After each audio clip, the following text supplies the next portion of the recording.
Salam. Shalom. Hurian itu hatta adorak sota mulai pertang yang hatta di borong inon martang yang nahohom mahita.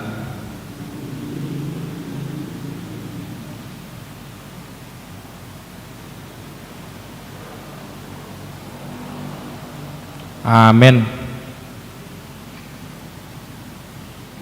Maret de mahita.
Marhite-hite guarni debata ama dohot guarni anakna Tuhan Yesus Kristus dohot guarni to di perbadia na tumopalangi dohot tanoon. Amen. Nama mulus doanggo purtibion rap dohot pinangido ni rohana alay namian doro di saleleng nililing na do na mangulahon lomo ni rohani debata. Haleluya. Martangiang mahita. Ale Tuhan debata jala amanami sa urupi mahami aso nang madele hami ujuro hapugusot tu hami jala aso nang magopo hubain hami sileholehonomu na dinggani uju pamasu-masum tu hami ramoti hami aso nang marpos ni roh hami tu atta na dihas yang anon lehot di hati hami haporsiaon asadot hami perjabar di sitianon ni akan na porsia diho marhite-hite Tuhan Yesus Kristus Tuhan nami. Amen.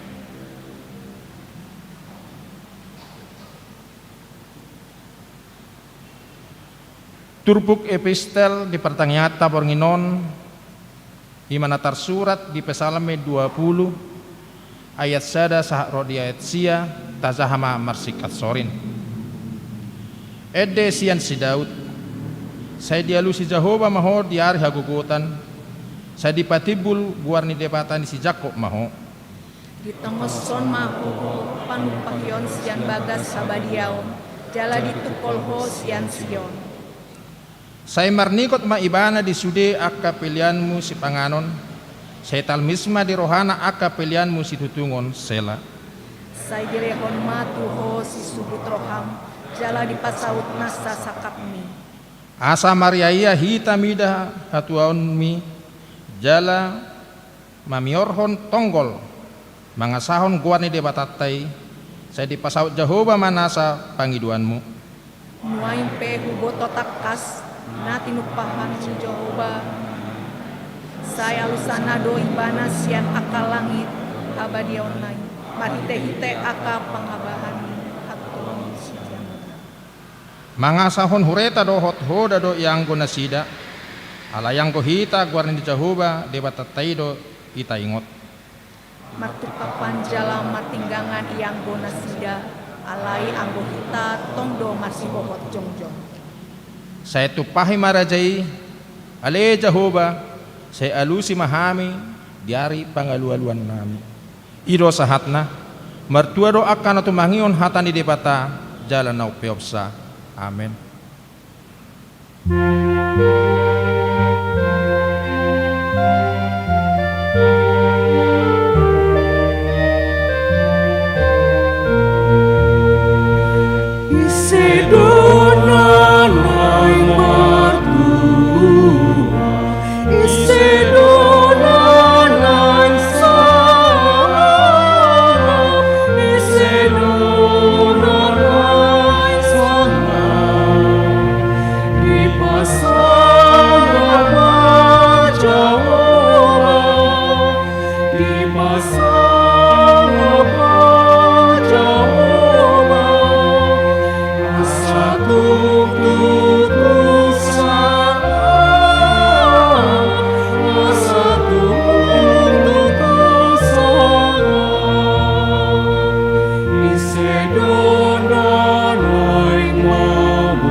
asini rohani tu hatta Yesus Kristus, dohot holongi rohani de bata ama, ima na mandongani hamu salhutna. Amin. Oras ma dihita salhutna, dihamu amanami nanami huriani tu hatta, turpuk jamita di partang yang hatta, di apalo bason, ima songona tersurat di Markus bindu 4 ayat 26, ro di ayat 34, marsikat soring mahita majahas. Dungi di dokma, onma pangalaho ni harajau ni debata, songon pambaheni halak nama naburkon boni tu haumana.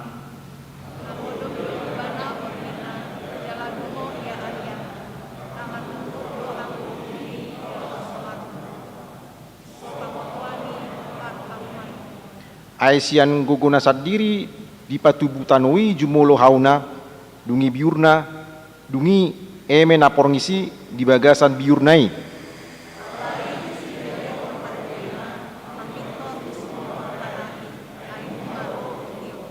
Dungi di dokma, tuaha ma pasumanotta harajauni debata, tu dia ma umpama honotta.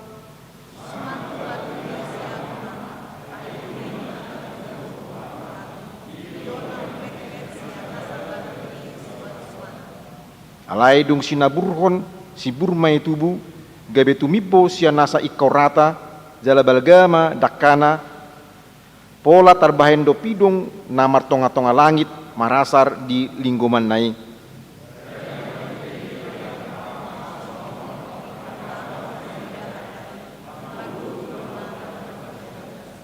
Alai dangadong di hatahotu nasida so marhite-hite upama alai pulikdo di patorang saluhutna tu sisianna ido yanggo sahatna. Ada suatu gerakan pekabaran Injil mulai sian kisah para rasul, mulai lingkup kecil gereja dengan jumlah orang hanya 120 orang pada waktu itu setelah peristiwa Pentakosta atau pada waktu khotbah Petrus. Pada waktu itu setelah turunnya Roh Kudus, maka gereja bertambah jumlah umatnya menjadi 3.000 orang. Kemudian terus bertambah dengan pelayanan para rasul. Kemudian pusat gereja menjadi terkenal pada waktu itu yaitu di Yerusalem, dan setelah Injil semakin meluas sampai ke tanah Yunani, maka pusat gereja mulai bergeser ke Antioquia dan juga kemudian ke Alexandria, kemudian bergeser sampai ke Konstantinopel atau Bizantium, dan kemudian sampai ke Roma. Tentu Injil semakin luas di wilayah Eropa Barat dan berpusat di Roma pada waktu itu, dan Eropa berhasil dikristenkan melalui pekabaran Injil di Eropa. Kemudian Injil menyeberang dari Eropa sampai ke Asia, dan secara khusus kita bisa melihat Injil juga sampai ke tanah Indonesia, dan di Asia juga berkembang seperti di Korea maupun di Cina dan beberapa wilayah Asia lainnya. Tetapi yang jelas pesatnya pekabaran Injil itu juga ada di wilayah Indonesia dan di wilayah Korea dan seterusnya. Di Indonesia juga Injil semakin terus berkembang di Sumatera Utara maupun juga di Bengkulu, kemudian di Jawa Barat, Jawa Tengah. Kita tahu di situ ada Gereja Kristen Jawa, Gereja Kristen Jawi Wetan GITJ, dan juga ada Gereja GKI dan gereja-gereja Tionghoa, sampai ke Tanah Toraja, Poso maupun Sulawesi Utara, Sangir Talaut, sampai juga Injil ke tanah NTT dan juga Ambon Maluku, Halmahera dan tanah Papua. Tapi juga Injil berkembang luas di Kalimantan Tengah dan Kalimantan Barat, baik itu di wilayah Kabupaten Sanggau, Kabupaten Landak maupun juga Sintang, Ketapang, dan juga Kalimantan Barat, orang-orang Dayak Kristen, dan juga di Kalimantan Tengah yaitu gerejanya Gereja Kalimantan Evangelis. Nah, sebelum Injil berkembang di Sumatera Utara, sebetulnya RMG juga sudah melayani sampai ke Kalimantan. Setelah ada Perang Hidayat, barulah RMG mengutus misionarisnya ke tanah Sumatera Utara. Itulah sampai kepada kita. Begitulah secara singkat perkembangan daripada gereja Injil dan kerajaan Allah meluas, dan diperkirakan jumlah orang Kristen sekarang adalah 2 miliar lebih. 2 miliar lebih itu masih tidak seberapa karena jumlah orang seluruh penduduk dunia adalah 6 miliar lebih, atau mungkin sudah 7 miliar. Tetapi yang jelas dalam ayat 26 sampai 29, Yesus berbicara tentang kerajaan Allah, seumpama seorang penabur yang menabur benih, dan benih itu adalah firman Allah, dan yang menabur itu adalah para pelayan atau pemberita firman Tuhan.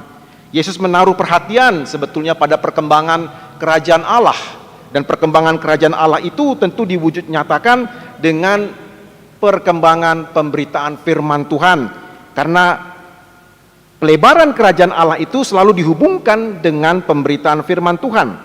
Dan dalam cerita ini diceritakan bahwa penabur menabur benih ke tanah, dan tentu kita sudah bisa memperhatikan bahwa tanah yang dimaksud di sini adalah hati manusia yang menerima berita Injil.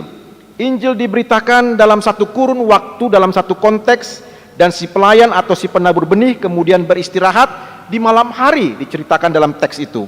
Dan pada siang hari benih yang ditabur itu ternyata mengeluarkan tunas, dan kemudian mengeluarkan tangkainya, bulirnya, dan butir-butir yang penuh dengan isinya.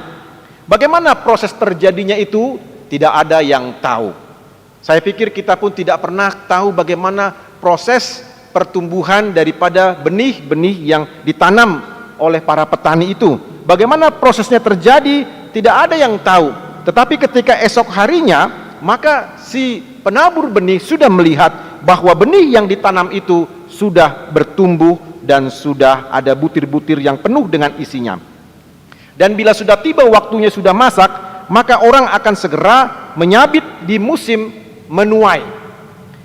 Nah, apa yang menjadi pelajaran yang kita peroleh dari firman Tuhan ini? Firman Tuhan ditaburkan oleh para pelayan dan hamba Tuhan. Dan firman Tuhan ini juga berhubungan dengan pelebaran daripada kerajaan Allah.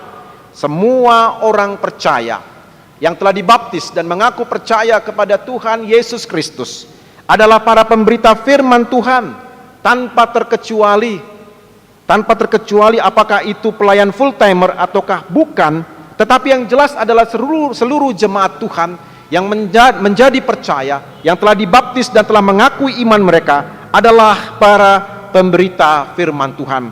Jadi tidak ada satu orang pun yang merasa bahwa dia bukan pemberita firman Tuhan.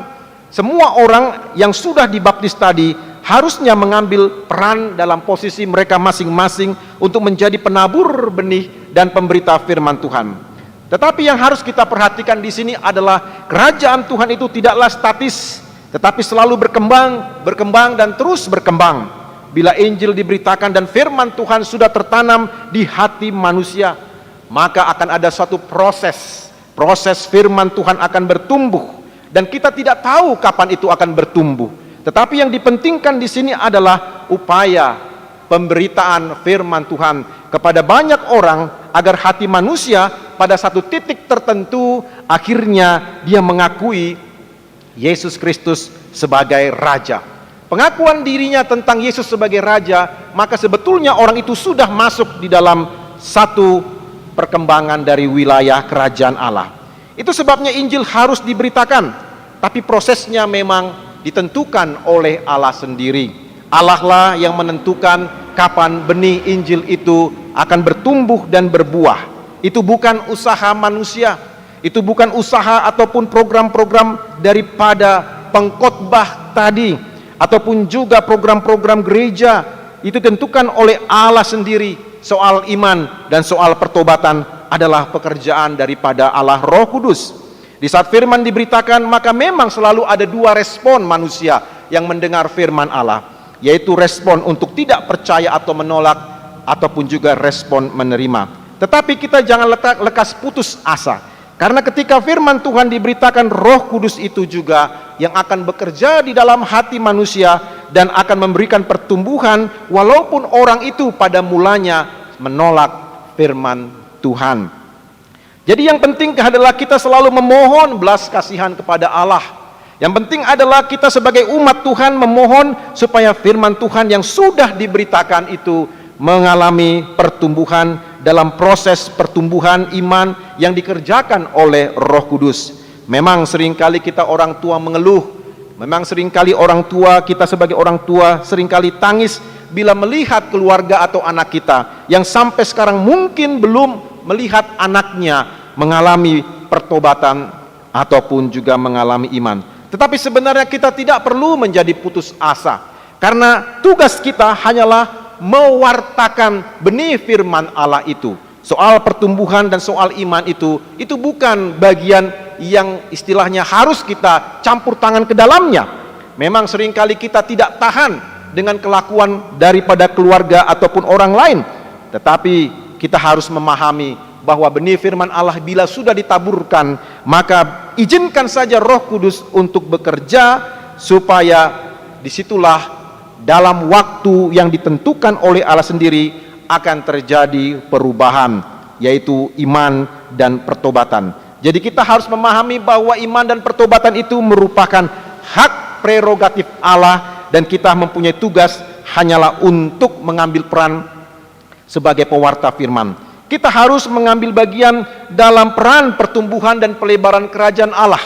Setelah kita dibaptis, setelah kita mengakui iman percaya kita, maka sebetulnya peran kita adalah ambil bagian dalam pelebaran kerajaan Allah. Jangan menjadi sikap kita menjadi tidak peduli. Lihatlah kepada keluarga kita, dan lihatlah kepada tetangga ataupun saudara-saudara seiman kita. Kita mendoakan mereka supaya keluarga, anak-anak kita dan sesama kita ikut ambil bagian dan masuk dalam kerajaan Allah melalui firman Tuhan yang sudah diberitakan. Nanti bila sudah tiba waktunya dan saatnya, ada waktu Tuhan, maka kita akan melihat keluarga, saudara-saudara kita akan mengakui bahwa Yesus Kristus itu adalah Tuhan. Yang kedua, dalam ayat 30 sampai ayat yang ke-34, Tuhan Yesus menjelaskan kerajaan Allah itu seumpama biji sesawi. Biji sesawi adalah biji yang terkecil dan ditanam di tanah. Dalam teks dikatakan demikian, biji sesawi yang ditanam itu tidak kelihatan dalam tanah, bahkan mungkin kita tidak melihat prosesnya bagaimana. Tetapi diam-diam biji sesawi itu akan bertumbuh dan akhirnya menjadi satu pohon yang besar, bahkan lebih besar daripada segala pohon sayuran yang lain, dan mengeluarkan cabang-cabang yang besar. Lantas apa maknanya bagi kita? Mulanya gereja itu hanyalah 120 orang. Hanya 120 orang yang berkumpul di loteng atau diperkirakan di rumah Markus. Jadi Injil semakin luas diberitakan dan kerajaan Allah semakin meluas. Memang saat pemberitaan Injil terjadi, seperti yang saya katakan, bahwa ada di antara orang-orang tersebut yang menerima ataupun menolaknya. Tetapi bila kita melihat sekarang, ternyata perkembangan kekristenan itu secara diam-diam bertumbuh dengan pesat. Secara diam-diam kekristenan mulai merambat kemana-mana. Seperti yang saya katakan, ada 2 miliar lebih manusia yang mengaku Kristen di seluruh dunia. Bahkan di Cina katanya mengalami satu pertumbuhan yang luar biasa, yaitu gereja bawah tanah yang tidak diketahui oleh banyak orang. Termasuk beritanya di Iran pun terjadi pertumbuhan secara diam-diam, yaitu orang-orang yang mengaku percaya kepada Yesus walaupun hanya diam-diam saja. Dan banyak orang sudah mengaku percaya walaupun KTP-nya tidak berganti. Ya, KTP-nya tidak berganti, tetapi dia sudah pergi ke gereja. Nah, jadi seringkali kita melihat bahwa mungkin secara statistik jumlah kita rupanya hanya tetap 10% saja. Tetapi rupanya perkembangan demi perkembangan pun terjadi secara diam-diam, kekristenan itu bertumbuh. Ada tuduhan bahwa masuknya Injil ke Indonesia itu disebabkan oleh datangnya penjajah dari negeri Eropa. Bahkan orang menuduh agama Kristen adalah agama penjajah. Tetapi justru sebetulnya gereja dan kekristenan yang datang ke Indonesia juga menentang penjajah. Penjajah tidak mewakili agama Kristen. Walaupun para tokoh-tokoh penjajah Belanda dan Spanyol itu beragama Kristen, tetapi melalui sikap dan perbuatannya mereka tidak mewakili agama Kristen. Firman Tuhan ditaburkan di dalam gereja agar gereja tetap hidup dan bertumbuh serta semakin kuat. Bila kita melihat umur gereja kita, memang umur gereja kita sudah tua, tetapi apakah Injil sudah bertumbuh dan gereja sudah mempunyai iman yang matang?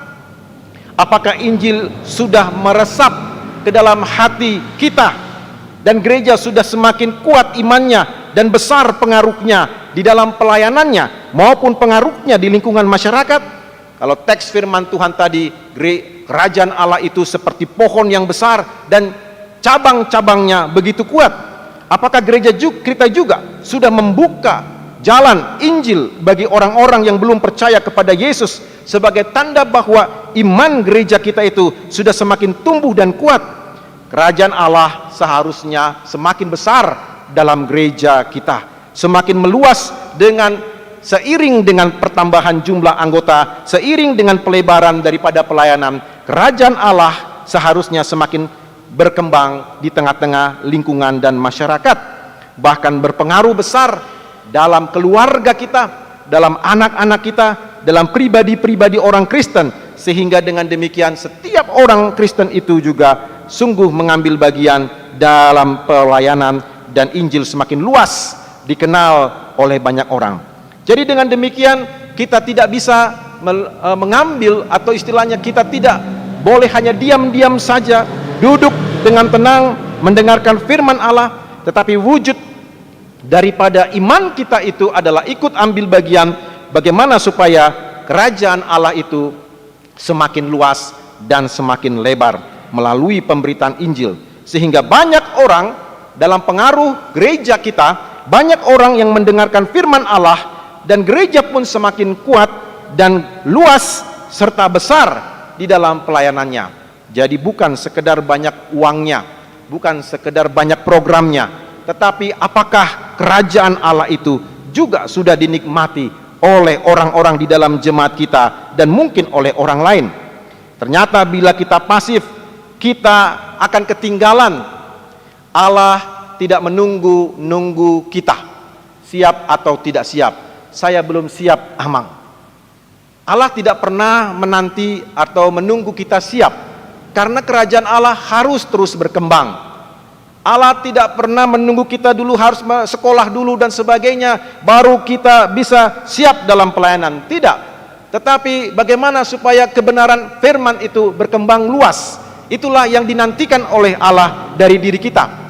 Jadi istilahnya bahwa Allah harus tetap menjalankan rancangan kerjanya di dunia ini melalui gereja kita.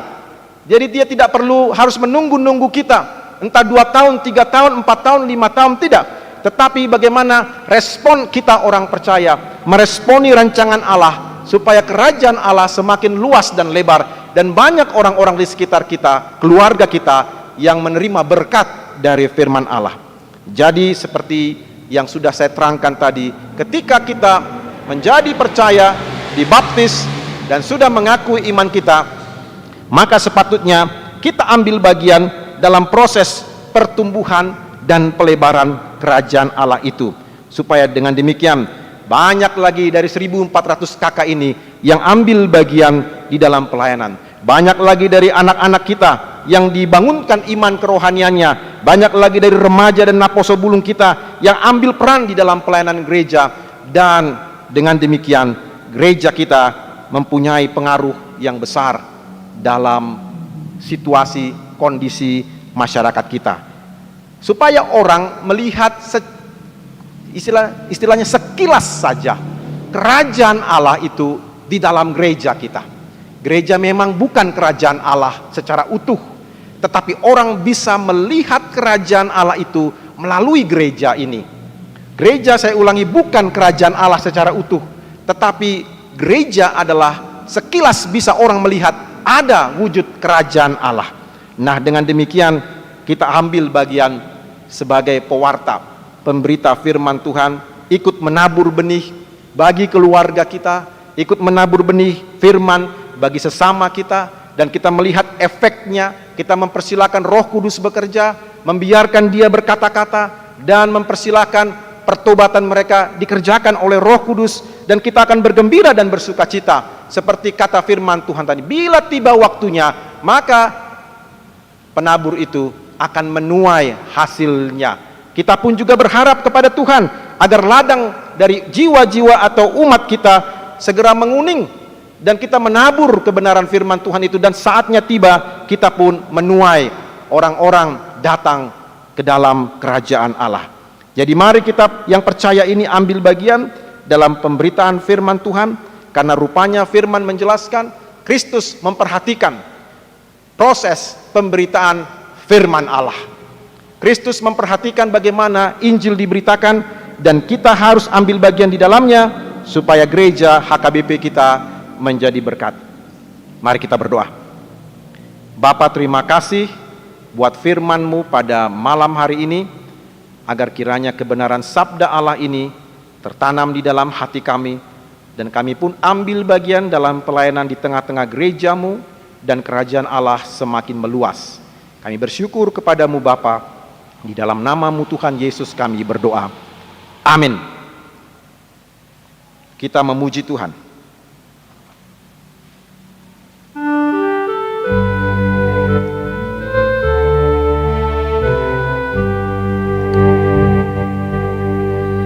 Tuhanku dapat redam hati, Tuhanku dapat diulang hati, siada saraki masa toluki, Tuhanku dapat diulang hati, Tuhanku dapat diulang lagi, Tuhanku dapat diulang lagi.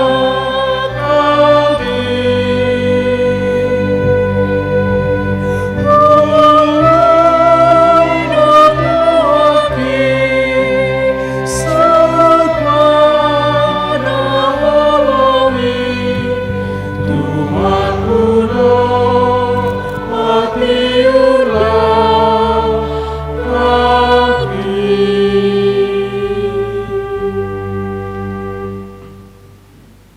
Mari kita bersatu di dalam doa. Segala puji dan syukur kami panjatkan kehadirat-Mu ya Bapa, buat kasih-Mu yang sungguh luar biasa, buat penyertaan-Mu kepada kami semua ya Bapa. Kau izinkan kami di sini ya Bapa, untuk mendengarkan firman-Mu, untuk memuji dan memuliakan nama-Mu. Sungguh ajaib Engkau ya Bapa. Bapa yang terkasih, Bapa yang baik, Engkau Maha tahu ya Bapa, di dalam setiap pergumulan kami, di mana jemaat kami yang pada saat ini sedang sakit, Amang Nainggolan, Amang Manurung yang sedang dalam proses pemulihan, Amang Simanjuntak yang akan operasi otak, Amang Sintua Siregar, begitu juga dengan adik kami Catherine Manurung yang sedang isolasi ya Bapa. Biarkan Engkau yang turut campur tangan ya Bapa, di dalam semua proses pengobatan mereka, melalui para medis, dokter, serta usaha yang mereka lakukan semua ya Bapa. Kami yakin dan percaya kepadamu, karena mujizat-Mu nyata di dalam hidup kami. Kami akan dapat bersatu kembali ya Bapa di rumah-Mu ini untuk memuji dan memuliakan nama-Mu. Berikan kesabaran kepada semua keluarga untuk melewati semua proses yang mereka lalui. Begitu juga ya Tuhan, Engkau tahu jemaat kami yang tidak dapat kami sebutkan ya Bapa, mungkin saat ini yang sedang terbaring lemah di rumah. Biarkan Engkau yang turut campur juga di dalam diri mereka. Untuk jemaat kami yang saat ini sedang berduka, biarkan Engkau hibur mereka. Engkau yang hadir di tengah-tengah keluarga mereka ya Bapa, Engkau ingatkan mereka untuk selalu berserah kepadamu. Karena di balik duka mereka, ada sukacita yang Engkau sediakan. Begitu juga ya Tuhan, dengan semua pekerjaan kami serahkan ke dalam tangan-Mu. Engkau tahu pada saat ini ya Bapa, begitu sulit perekonomian yang bangsa dan negara kami hadapi. Tapi kami yakin semua Engkau cukupkan untuk kebutuhan kami semua. Begitu juga dengan anak-anak kami yang sedang dalam proses pendidikan. Biarkan Engkau yang campur tangan ya Bapa, Kau berikan semangat yang luar biasa kepada mereka untuk selalu lebih rajin lagi, lebih giat lagi belajar meskipun dalam keadaan situasi saat ini. Ya Tuhan, mungkin pada saat ini banyak jemaat kami yang sedang kesulitan dalam pekerjaan atau dalam terkena PHK. Kami yakin dan percaya kepadamu ya Bapa, Engkau akan membantu mereka semua. Engkau akan menunjukkan pekerjaan yang sesuai dengan talenta mereka semua. Tuhan Yesus, kami bersyukur kepadamu di mana hamba-Mu pada malam hari ini telah menyampaikan firman Tuhan. Biarkanlah kuasa Roh Kudus bekerja di dalam diri kami semua untuk dapat mewartakan benih firman Tuhan di dalam keluarga kami, di dalam sesama kami, lingkungan dan tetangga, terlebih di tempat pekerjaan kami. Kuatkan kami ya Tuhan, semua demi kemuliaan nama-Mu. Begitu juga ya Bapa, untuk saat ini ya Bapa, mungkin jemaat kami yang tidak dapat hadir di sini, Engkau berkati mereka semua ya Bapa, agar di hari-hari yang akan datang kami dapat berkumpul di sini, makin bersemangat untuk memuji dan memuliakan nama-Mu. Terima kasih ya Bapa, semua doa dan permohonan kami ini bukanlah kehendak kami, melainkan hanya kehendak-Mu saja yang terjadi. Kami mohon, kabulkanlah doa kami. Terpujilah nama-Mu kini dan sepanjang segala masa. Amin. Marede mahita, laos tapapunguma penyata.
Yakon ma peliata martang yang mahita ale debata manami na di banua gijang hodo haroroan ni saluhut si lehon-lehon na dinggan do nasa ulibasa na mauliutus upasat hami masian na nilehon mitu hami pilihan nami tuho saya jalo may gabe uap na khusus di jolom pasu-pasu may jala ramoti asa hupar hasyak kami pilihanon pati bulhon harajaonmu di tonga-tonga ni huriam dohot di portibion Buhai marohanami marhite-hite todim asalam hutanda hami godang ni si lehon-lehon mi tu hami asalam girgir hami mandok mauliate tuho marhite-hite Yesus Kristus Tuhan nami amen rap mahita mangidohon di tangiang ale amanami na di bangun bijang na dia maguarmu ay Roma harajaonmu ay saut malomoni roham songonan di bangun leon matuhami sadarion hamuluan siapa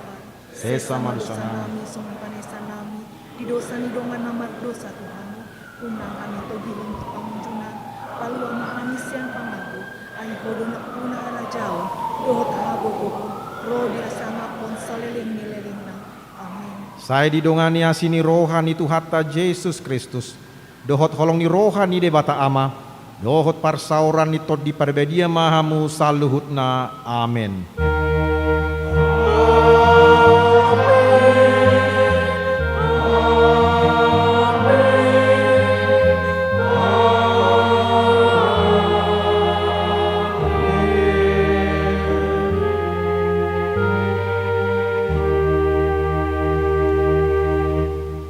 Ora semadi hita salutna.